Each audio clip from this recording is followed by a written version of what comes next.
मित्रों, आप सुन रहे हैं सुप्रसिद्ध कहानीकार जैक लंडन की कहानी एक तीली आग। यह इस कहानी का तीसरा भाग है। इसके प्रथम दो भाग मैं पहले वीडियो में प्रस्तुत कर चुका हूं। अब आगे की कहानी। माचिस की तीली को दूसरी तीलियों से अलग करने की कोशिश में पूरी तीलियां उसके हाथ से बर्फ पर गिर गईं। उसने जब बर्फ से उन्हें उठाने की कोशिश की तो पाया कि वह उसके वश में न था। उंगलियां तीलियों को छू तक नहीं पा रही थीं, पकड़ने की बात तो दूर। वह बेहद सावधान था। शून्य होते पैर, नाक और गाल के बारे में न सोचकर उसने पूरी शक्ति माचिस की तीलियों को उठाने में लगा दी। स्पर्श के स्थान पर उसने दृष्टि का प्रयोग करना बेहतर समझा। जब उसने देखा कि उसकी उंगलियां तीलियों के बिल्कुल पास हैं तो उसने पूरी शक्ति से उन्हें पकड़ा, अर्थात उसे उन्हें पकड़ने की तीव्र इच्छा की, क्योंकि उसके हाथ की नसें दुर्बल थीं और उंगलियां उसकी आज्ञा नहीं मान रही थीं। उसने दाहिने हाथ में दस्ताना डाला और हाथ को घुटने पर जोर जोर से मारना शुरू किया। फिर उसने दस्ताने पहने ही दोनों हाथों से तीलियां बर्फ सहित उठाकर अपनी गोद में डाल लीं। बहुत प्रयासों के बाद वह तीलियों को दस्ताने भरे हाथों के नीचे कलाई तक ले गया और फिर हाथों को मुंह के पास ले आया। जैसे ही उसने मुंह खोलने की कोशिश की, मुंह पर जमी बर्फ दरकी, लेकिन मुंह नहीं खुला। जब उसने पूरी इच्छा शक्ति एकत्र कर पूरी शक्ति लगाकर अपना मुंह खोल ही लिया, उसने निचले होठ को खोला और ऊपरी होठ को ऊपर की ओर मोड़कर तीलियों में से एक तीली को दांतों से पकड़ने की कोशिश की। बमुश्किल वह एक तीली निकालने में सफल हुआ, जिसे उसने गोद में गिरा दिया। उसकी हालत अच्छी न थी। तीली उठाने में वह असमर्थ था। कुछ देर में उसे उपाय सूझा। तीली को एक बार फिर उसने दांतों से पकड़ा और पैर पर घिसना शुरू किया। लगातार वह पैर पर घिसता रहा, तब कहीं जाकर वह तीली को जला पाया। तीली के जलते ही दांतों से पकड़े पकड़े ही उसने बर्च की छाल को जलाने की कोशिश की। तीली से निकलती लौ से बाहर आती गंधक उसकी नाक से होती उसके फेफड़ों तक पहुंची। फलस्वरूप वह जोर जोर से खांसने लगा। परिणाम स्वरूप जली तीली बर्फ पर गिरकर बुझ गई। सल्फर खाड़ी का अनुभवी बूढ़ा सही था। उसे उस निराशा भरे पल याद आए कि 50 के नीचे तापमान पर सहयात्री का होना हितकर रहता है। उसने अपने हाथों को पूरी ताकत से फिर से चलाना शुरू किया, लेकिन वे शून्य थे। यह देख उसने दांतों से दोनों दस्ताने खींचकर उतारे। हथेलियों से पिछले भाग से उसने बर्फ में पड़ी माचिस की स्ट्रिप को पकड़ा। उसके हाथों की मांसपेशियां अभी हिमाघात से बची थीं, इसलिए उसने हाथ स्ट्रिप को पकड़े रहने में सफल रहे। फिर उसने तीलियों की पूरी स्ट्रिप को पैरों पर घिसना शुरू कर दिया। वे जल उठी। 70 की 70 गंधक भरी तीलियां एक साथ। लौ को बुझाने वहां हवा ही नहीं थी। जलती गंधक से बचने के लिए उसने अपने सिर को दूसरी ओर घुमा लिया और जलती तीलियों को छाल के पास ले गया। जब वह यह कर रहा था, तब उसने अपने हाथों में जान की सनसनी लौटती महसूस की। उसका मांस जल रहा था, वह सूंघ सकता था। उस अपने भीतर वह कहीं अनुभव कर रहा था। जान दर्द में परिवर्तित हुई और फिर दर्द असह्य होने लगा। दर्द के बाद भी वह उसे सहता रहा, क्योंकि जलती तीलियों से अभी बर्च की छाल में आग नहीं पकड़ी थी, क्योंकि छाल और आग की लौ के बीच उसका अपना जलता हाथ था जो अधिकांश लौ को घेरे था। जब दर्द उसकी सहन शक्ति के बाहर हो गया तो उसने अपने जुड़े हाथों को अलग कर लिया। जलती तीलियां बर्फ में सिसकती हुई गिरीं, लेकिन इस बीच बर्च की छाल ने आग पकड़ ली थी। सूखी घास और छोटी लकड़ियां उसने उस पर रखना शुरू कर दिया। चुन चुन कर उठाकर रखने की स्थिति में वह नहीं था, क्योंकि वह हथेलियों से ही उठाने की स्थिति में था। टहनियों के साथ हरी घास और काई लगी लकड़ी भी चिपकी थी, जिसे वह दांतों से खींचकर निकालने की कोशिश कर रहा था। अनाड़ीपन मिली सावधानी से वह आग को सुरक्षित रखने में व्यस्त था। वह जीवन ज्योति थी और किसी भी कीमत पर उसे बुझना नहीं चाहिए था। इस बीच शरीर की ऊपरी सतह में रक्त प्रवाह के कम हो जाने से वह कांपने लगा। जलती हुई उस छोटी सी आग में अचानक हरी काई का बड़ा हिस्सा गिरा। उसने उंगलियों से उसे दूर करने का भरसक प्रयास किया, लेकिन उसके कांपते शरीर ने हाथों को कुछ अधिक ही धक्का दे दिया, जिससे आग की लौ का केंद्र बिखर गया। जलती घास और जलती छोटी लकड़ियां तितर बितर हो गईं। उसने उन्हें पास लाने की शक्ति भर कोशिश की, लेकिन कांपती देह ने बिखरी जलती लकड़ियों को और बिखरा दिया। जलती लकड़ियां धीरे धीरे बुझने लगीं और कुछ ही पलों में उसमें से लौ की जगह धुआं निकलने लगा और वे बुझ गईं। अग्नि प्रबंधक असफल हो चुका था।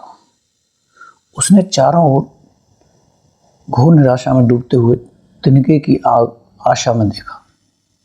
उसकी दृष्टि कुत्ते पर पड़ी, जो बिखरी आग के पास बर्फ में परेशान हाल पीठ उठाए अपने सामने के दोनों पंजों को एक के बाद दूसरे को उठा रहा था। एक पैर से दूसरे पर वजन डालता वह उम्मीद लगाए बैठा था। कुत्ते को देख उसके मन में एक असामान्य विचार कौंधा। उसे अचानक बर्फीले तूफान में फंसे उस आदमी की कहानी याद हो आई, जिसने एक हिरण को मारकर उसकी खाल ओढ़कर अपने प्राण बचाए थे। वह भी तो कुत्ते को मारकर उसकी गर्म मृतदेह में अपने हाथ डालकर उनमें पुनः रक्त संचार कर सकता है। यदि एक बार हाथ गर्म हो जाएं तो दोबारा आग जलाना बहुत आसान हो जाएगा। उसने कुत्ते को आवाज़ दी, लेकिन उसकी आवाज़ में कुछ ऐसा भय व्याप्त था जिससे कुत्ता डर कर सहम गया, क्योंकि उसने आदमी की ऐसी आवाज़ कभी नहीं सुनी थी। कहीं ना कहीं कुछ गड़बड़ है। उसकी संदेह वृत्ति को खतरे का एहसास होने लगा था। वह यह नहीं जानता था कि उसे किससे डरना है, लेकिन उसके मस्तिष्क में आदमी के प्रति संदेह को जन्म दे दिया था। उसने आदमी की आवाज़ पर अपने दोनों कान सीधे खड़े कर लिए। उसका हिलना डुलना, अगले पंजों की बारी बारी से उठना गिरना तेजी से होने लगा, किंतु आदमी के पास जाने की उसने कोई कोशिश नहीं की। आदमी घुटनों और हाथों के बल बैठ गया और धीरे धीरे उसने कुत्ते की ओर चलना शुरू कर दिया।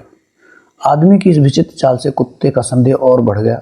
वह आदमी से धीरे धीरे दूर खिसकने लगा। आदमी ने कुछ देर तक बर्फ में बैठ अपने को शांत करने की कोशिश की। अपने दांतों से एक बार फिर उसने दस्ताने पहने और खड़ा हो गया। खड़े हो उसने यह देखने की कोशिश की कि क्या वह वास्तव में खड़ा है, क्योंकि उसके पैरों की निर्जीवता ने उसे धरती से दूर कर दिया था। आदमी के खड़े हो जाने से कुत्ते के मन में उठ रही संदेह की तरंगें शांत हो गई और जब उसने हंटर से निकलती सपाक सपाक की आवाज़ सुनी तो वह निश्चिंत हो गया और उसके पास आ गया। जैसे ही कुत्ता उसकी पकड़ की जद में आया, आदमी के पैरों ने साथ छोड़ दिया। गिरते गिरते उसके हाथों ने कुत्ते को पकड़ने की कोशिश की। उसे यह देखकर आश्चर्य हुआ कि उसके हाथ पकड़ने में पूरी तरह असमर्थ हैं। उसके दोनों हाथ और उंगलियां पूरी तरह सुन्न हैं। एक क्षण को वह भूल गया कि वे बर्फ से पूरी तरह जम चुकी हैं। यही नहीं, उसका वजन भी क्रम से बढ़ता जा रहा है, जो लगातार मृत होते जाने का सूचक है। यह सब कुछ ही पल में हो गया और इसके पहले कि कुत्ता उसकी जद से बाहर भागे, उसने उसे अपनी बाहों में भर लिया। वह वहीं बर्फ पर कुत्ते को पकड़कर बैठ गया जब कुत्ता उससे काँय काँय कर छूटने की कोशिश कर रहा था। फिलहाल वह यही कर सकता था कि उसके शरीर को अपने हाथों में घेर कर वहीं बैठा रहे। उसको विश्वास हो चुका था कि वह कुत्ते को मार नहीं सकता। मारने का कोई तरीका उसके पास नहीं था। वह अपने रक्तहीन बेजान हाथों से न तो चाकू पकड़ सकता था, न ही उसकी बेल्ट से खोल ही सकता था, और न ही अपने हाथों से कुत्ते का गला ही घोंट सकता था। उसने उसे छोड़ दिया। हाथों का घेरा हटते ही कुत्ता तेजी से कूदकर दुम दबाकर काँय काँय करता भागा। 40 फीट दूर जाकर उसने आदमी को आश्चर्य से देखा। उसके कान सीधे खड़े थे। आदमी ने अपने हाथों को ढूंढने के लिए नीचे देखा। उसने उन्हें कंधों से लटका पाया। उसे आश्चर्य हुआ कि अपने हाथों के होने को देखने के लिए आंखों का प्रयोग करना पड़ रहा है। हाथों को उसने तेजी से हिलाना शुरू कर दिया। साथ ही दास्ताने में फंसी उंगलियों को जोर जोर से पीटकर मारने लगा। वह 5-1 मिनट तक पूरी शक्ति से यह करता रहा, जब तक उसके फेफड़ों ने रक्त प्रवाह बढ़ाकर शरीर का कंपन बंद नहीं किया।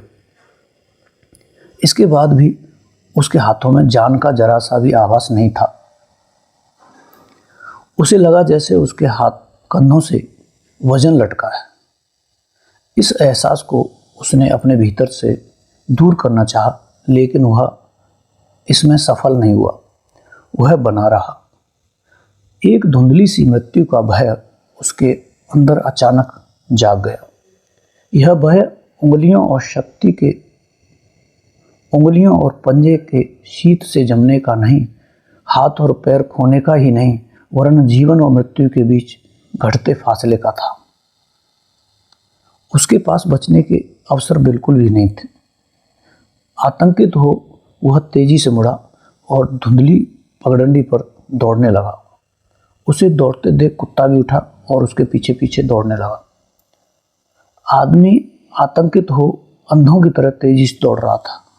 जीवन में इससे पूर्व वह कभी इतना भयभीत नहीं हुआ था। बर्फ पर दौड़ते हुए जब उसका भय कुछ कम हुआ तो उसे अपने आसपास सब कुछ दिखने लगा। बर्फीली नदी का तट, बीच बीच में पड़े लकड़ी के डूंडे, पत्ती विहीन एस्पन वृक्ष और आकाश। दौड़ने से उसमें कुछ विश्वास लौटा। अब वह कांप नहीं रहा था। उसे लगा यदि वह लगातार दौड़ता रहे तो हो सकता है उसके बर्फीले पैरों से बर्फ पिघलकर बह जाए और फिर दौड़कर वह लड़कों के पास कैंप भी तो पहुंच सकता है।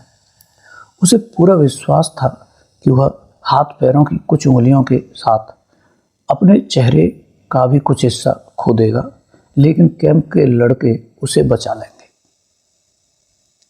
इस विचार के साथ ही एक दूसरा विरोधी विचार उसके मन में उठ रहा था। वह कभी भी किसी भी हालत में कैंप में लड़कों के पास नहीं पहुंच सकेगा। कैंप मीलों दूर था तथा देह का जमना शुरू हो चुका है और थोड़ी देर में वह पूरी तरह पत्थर हो जाएगा और मर जाएगा। इस दूसरे विचार को वह फिलहाल पीछे रखा था और उस पर अधिक सोचना नहीं चाहता था। लेकिन यह विचार पूरी शक्ति से आगे आना चाहता था, लेकिन हर बार वह उसे पीछे धकेलकर कुछ और सोचने लगता था।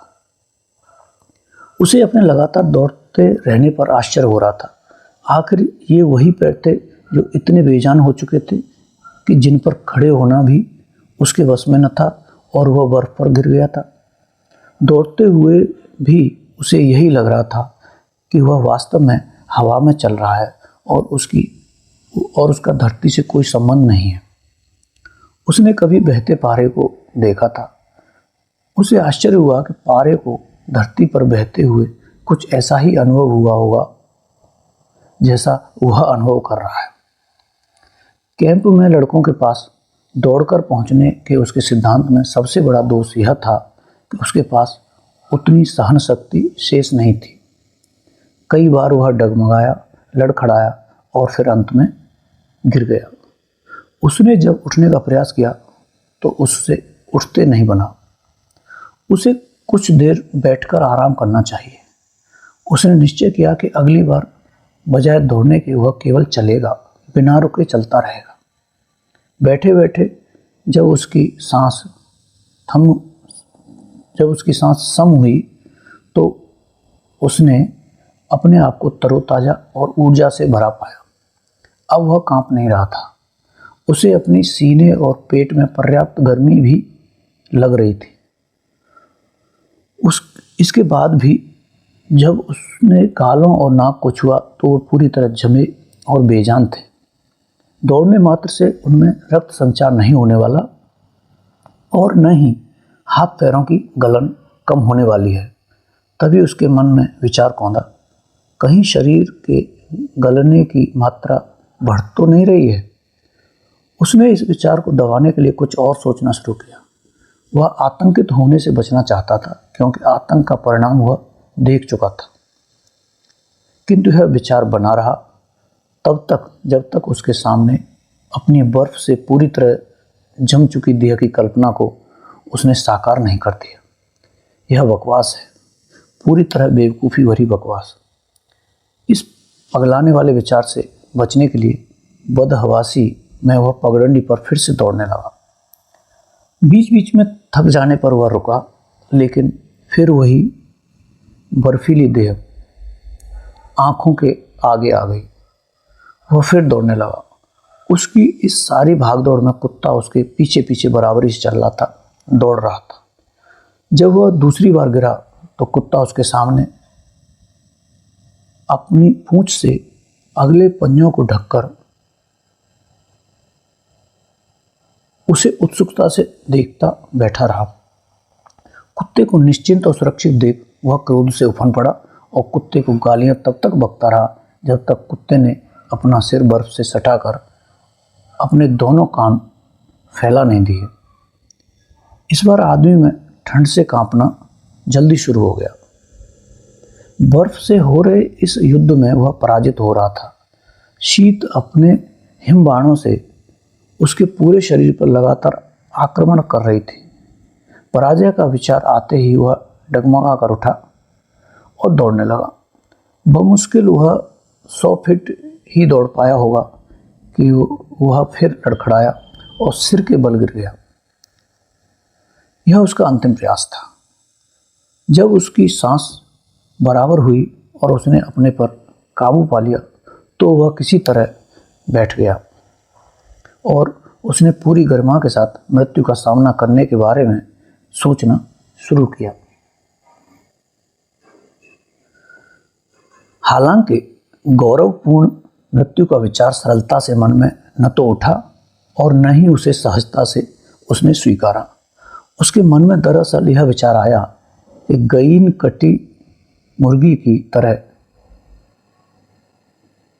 व्यर्थ दौड़कर वह अपने को केवल मूर्ख बना रहा है। बिना सिर की मुर्गी की उपमा ही उसे अपने भागने पर सही लगी।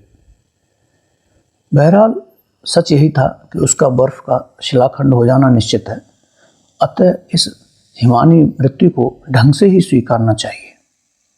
मन में उठे इस शांतिप्रद विचार के साथ ही उसे नींद का हल्का सा झोंका आया। नींद में मौत उसे एक सदविचार लगा। यह एक प्रकार से एनेस्थीसिया बेहोशी का इंजेक्शन लेना जैसा था। बर्फ में जम जाना उतना कष्टप्रद अथवा बुरा नहीं है जितना लोग कहते हैं, उसने सोचा। इससे कहीं अधिक घटिया और दुखदायी मृत्यु रास्ते में है। इससे कहीं अधिक घटिया और दुखदायी रास्ते हैं मृत्यु के पास जाने के। उसने अपनी मृत देह को ढूंढते लड़कों को देखा। उसने अपने को अचानक उनके बीच पाया जो पगडंडी पर उसे खोजते चले आ रहे थे। उनके साथ तो वह भी अपने शव की खोज में शामिल था। चलते चलते उन्हें एक मोड़ मिला और वहीं मोड़ के बाद उसने अपने को बर्फ पर पड़े देखा। वह पूरी देह के साथ नहीं था, वह अपनी देह के साथ नहीं था, उसकी देह उसकी नहीं थी। वह देह से अलग उन लड़कों के साथ खड़ा अपनी देह को बर्फ में पड़ा देख रहा था। ठंड बहुत अधिक है का विचार उसके मन में उस क्षण था। जब वह लौटकर अपने घर जाएगा तो लोगों को वास्तविक ठंड क्या होती है बतलाएगा। वहां से बहते हुए वह सल्फर खाड़ी के अनुभवी बूढ़े के सामने पहुंच गया। वह उसे स्पष्ट देख रहा था। बूढ़ा आराम से पाइप पीता गर्म कपड़ों की गर्माहट में आराम से था। तुम बिल्कुल सही थे बुढ़ऊ, तुम दरअसल सही थे, उसने फुसफुसाकर सल्फर खाड़ी के बूढ़े से कहा। और फिर आदमी को जोर से नींद का झोंका आया, जो उसने जीवन की सर्वाधिक संतोषप्रद और आरामदायक नींद थी। कुत्ता उसके सामने प्रतीक्षा में बैठा था। धीरे धीरे बच्चा खुचा शेष दिन शाम में बदल गया। आग जलाने की वहां कोई कोशिश नहीं हो रही थी। कुत्ते ने किसी भी आदमी को इतनी देर तक इस तरह बर्फ पर बैठे नहीं देखा था, जो आग जलाने का कोई प्रयास नहीं कर रहा हो। शाम जब गहराने लगी तब आग की जरूरत महसूस करते कुत्ता अपने अगले पैरों को उठा उठाकर गुर्राने लगा। आदमी उसे डांटेगा, इस उम्मीद में उसने अपने कान धरती पर फैला दिए, लेकिन आदमी शांत था। कुछ देर बाद कुत्ते ने जोर जोर से भौंकना शुरू कर दिया। कुछ समय बाद वह आदमी के पास पहुंचा और तब उसे मृत्यु की गंध आई। मृत्यु को देख वह उल्टे पांवों पीछे लौटा। कुछ देर बाद चमकते तारों भरे ठंडे आकाश के नीचे उसने आकाश की ओर मुँह करके जोर जोर से रोना शुरू कर दिया। फिर वह मुड़ा और कैंप की ओर जाने वाली पगडंडी पर चलने लगा। वहाँ उसे आग और भोजन देने वाले उपस्थित थे। मित्रों, यहाँ यह कहानी समाप्त होती है। आपने सुनी जैक लंडन की कहानी एक तीली आग, जो एक अंग्रेजी कहानी का अनुवाद है। यह 3 भागों में प्रस्तुत की गई और आपने अभी अंतिम भाग, तीसरा भाग सुना। इस कहानी को अंत तक सुनने के लिए आपका बहुत बहुत धन्यवाद और आभार। यदि आप मुझसे कहानी सुनने में रुचि रखते हैं तो हमारे चैनल को अवश्य सब्सक्राइब करें। हो सके तो कुछ कमेंट भी दें कि कहीं सुधार की आवश्यकता हो तो सुधार किया जा सके। पुनः धन्यवाद।